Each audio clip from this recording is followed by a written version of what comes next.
ஓம் சாய்ராம். என் அன்பு செல்லமே, என்னுடைய அழகான தங்கமே, வா, வந்து உட்காரு. உன்னிடம்தான் பேச வேண்டும். உன்னிடம்தான் சில விஷயத்தை பற்றி பேசுவதற்காக வந்துவிட்டேன். எப்பத்தாலும் அழுது கொண்டே இருந்த உன்னுடைய கண்ணீரை துடைக்கலாம். இதற்கு பிறகு தன் பிள்ளையை ஒரு நாளும் அளவைக்க கூடாது. என்னை ஒவ்வொரு நாளும் இன்பத்திலேயே வாழ வைக்க வேண்டும் என்பதனுடைய முடிவுக்கு நான் வந்துவிட்டேன். எப்பொழுதுமே என்னுடைய பிள்ளை சிரித்தால் மட்டும்தான் நான் இங்கு ஷீரடியிலும் சரி, என்னுடைய கோவில்களிலும் சரி சந்தோஷமாக இருக்க முடியும். ஆனால் என்னுடைய பிள்ளைகள் கஷ்டத்தில் இருந்தார்கள், மனவேதனையில் இருக்கிறார்கள் என்றால் என்னால் எப்படி என்னுடைய பிள்ளைகளுக்கு நல்ல விஷயத்தை செய்து கொடுக்க முடியும் என்று சொல்லி பார்ப்போம்.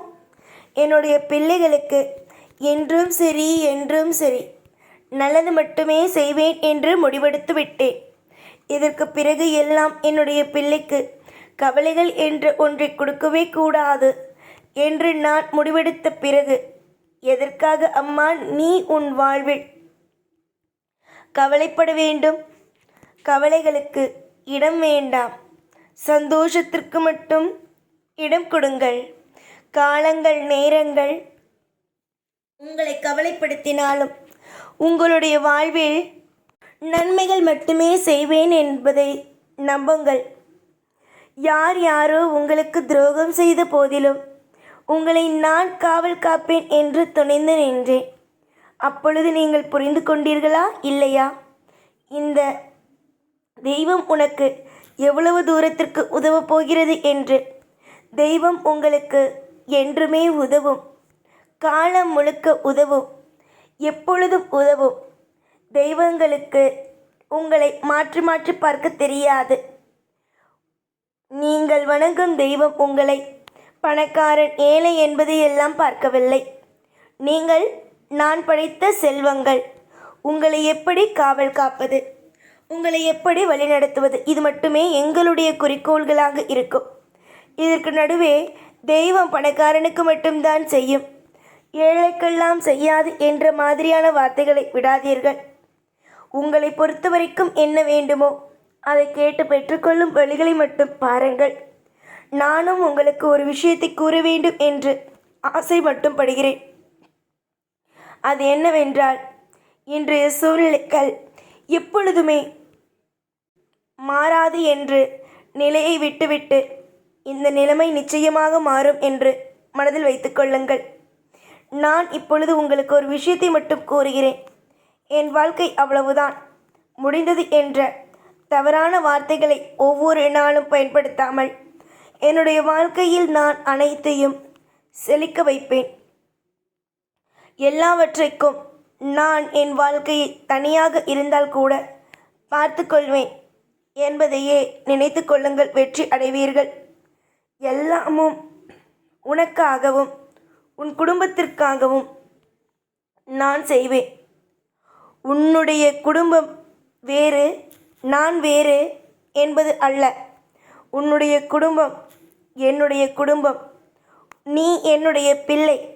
ஒரு பிள்ளையுடைய குடும்பத்தை எப்படி ஒரு தெய்வம், ஒரு அம்மா அப்பாவாக இருக்கும் தெய்வம் கைவிடும் சொல் பார்ப்போம். உன்னை ஒரு தெய்வமும் கைவிடாது.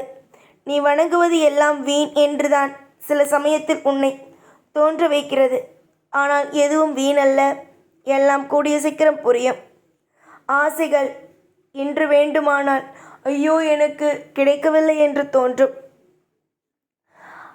உன்னுடைய வாழ்க்கையில் கூடிய விரைவில் என் ஆசைகள் அனைத்தும் நடந்துவிட்டது, என்னுடைய தெய்வம் எனக்கு கொடுத்து விட்டது என்று நீ சொல்லும் அளவுக்கு உன்னுடைய வாழ்க்கையில் சந்தோஷங்கள் அதிகமாக ஓடப்போகிறது. எல்லாம் இனி நல்லது மட்டும்தான். எல்லாம் இனி யோகம் மட்டும்தான். எல்லாம் இனி அற்புதமான அதிசயமான சுபத்துவ விஷயம் மட்டும்தான். உன்னுடைய நல்ல எண்ணத்தை, உன்னுடைய ஒரு நேர்மறையான விஷயங்களை மற்றவர்கள் கெடுக்க பார்த்தாலும் எதிர்மறையான எண்ணத்தை உன்னுடைய வாழ்க்கைக்குள் விட்டுவிடாதே. யாரையும் எப்பொழுதும் நம்பி ஒரு காரியத்தில் இறங்கி விடாதே. யார் வேண்டுமானாலும் உன்னை கவிழ்க்கலாம். உன்னுடைய வாழ்க்கையில் சிலர் நான் இந்த உதவியை செய்கிறேன், நான் இதை செய்கிறேன், அதை செய்கிறேன் என்பார்கள். யாருக்கும் நீ இவர்கள் நமக்காக செய்வார்கள் என்று நம்பிவிடாதே. காரணம், யாரும் உனக்கு உதவ மாட்டார்கள். எல்லோரும் உன்னிடமிருந்து நல்ல விஷயத்தை மட்டும் எதிர்தான் பார்ப்பார்கள். அதனால்தான் நான் அடிக்கடி உன்னிடம் கூறும் ஒரே ஒன்று, யாரிடமும் எப்பொழுதும் சுதாரிப்பாக இரு என்பதே. கவலைகள், கண்ணீர்கள், வலிகள், வேதனைகள் என்பது உன்னுடைய வாழ்க்கையில் அதிகமாக இருக்கிறது. அந்த வலி வேதனைகள் அனைத்தும் முடியட்டும். உன்னுடைய வாழ்க்கையில் இருக்கும் சந்தோஷங்கள் அதிகமாகட்டும். நான் பொறுமையோடு தான் இருக்கிறேன். உன்னுடைய வாழ்வில் ஒவ்வொரு விஷயத்தையும் அற்புதமாகவும் அதிசயமாகவும் செய்து கொடுப்பேன் என்ற நம்பிக்கையோடு நான் இருக்கிறேன். என்னுடைய நம்பிக்கையும் உடைத்து விடாதே, உன்னுடைய நம்பிக்கையையும் உடைத்து விடாதே. உன்னை நான் காவல் காப்பேன். உனக்கு தேவையான சந்தோஷமான விஷயங்களை நான் செய்வேன். நிறைய புலம்பல்கள், நிறைய தவிப்புகளோடு வாழ்ந்தாய். இனிமேல் இந்த சாய் உன்னை புலம்பவும் விடமாட்டேன், உன்னை கதறவும் விடமாட்டேன். சாய் சாய் சாய் என்று சொன்ன அத்தனையும் உன்னுடைய வாழ்க்கையில் நலமாகவே நடக்கப் போகிறது.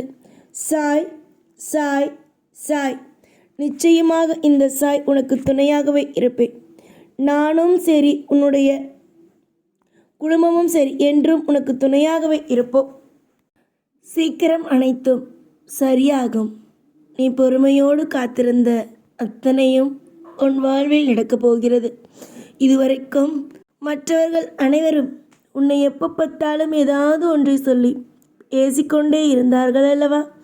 இதற்கு பிறகு உன்னுடைய வாழ்க்கையில் எந்த ஒரு விஷயத்திலேயும் யாரும் எதையும் சொல்ல மாட்டார்கள். காரணம், உன் வாழ்வில் அனைத்தும் திருப்தியாக நடக்கப் போகிறது. எல்லாம் உனக்கு தேவையானதாக கிடைக்கப் போகிறது.